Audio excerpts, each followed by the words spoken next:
Growing up, you might have heard or read the story of Dr. Dolittle. He could talk to the animals. In this week's Hooked on East Texas, we meet a man who can't talk to the fish, but his friends call him the white bass whisperer. There he is. About halfway back to the boat then, there's fish all around us. Watch Cliff Hollowback fish. Good white bass, good white bass. And it's like he knows what the fish are thinking. They want it slower, they want it faster, they want it right off the bottom. Second hit.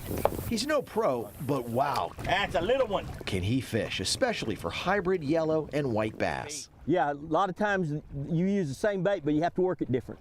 There he is. We caught up with Hollowback while doing another story. Feel like a good fish right here, gentlemen. With Herbeck's Lone Star fishing guide, Brent Herbeck, on Cedar Creek Lake. We were fishing the post-spawn late spring pattern. Oh my God. Big white. Wow.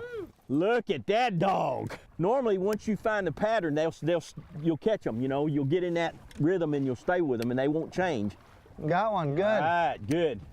That's the thing about white bass is you catch one, you know there's a whole bunch of them there. Oh, they're running, they're school fish. They're running in schools. Hollowback's seen a lot of changes when it comes to fishing. He grew up in Galveston Bay, fishing for sea trout and redfish. Well, my mom says I learned to fish before I learned to walk. So what can I tell you?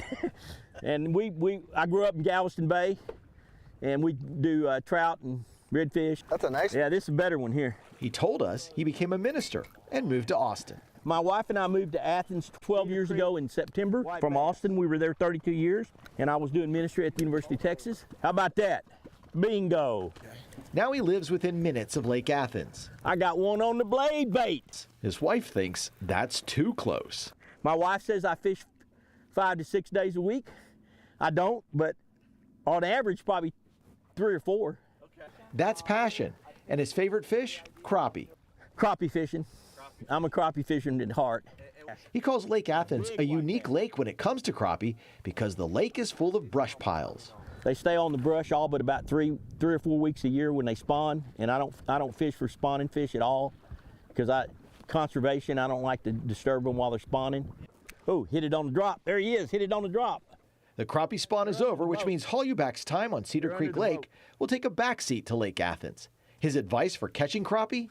You have to use very tiny jigs, and you have to move your bait really, really slow. I tell people it's the 5-minute retrieve, and if you think you're reeling slow enough, reel 10 times that slow. Most people don't have the patience to do it. All right, this is for Brennan. He could not have caught the same fish over and over and over as you accuse us of doing. Hollowback is currently the campus pastor at Dogwood Church in Athens. If he's not ministering, you'll find him on Lake Athens honing his crappie skills.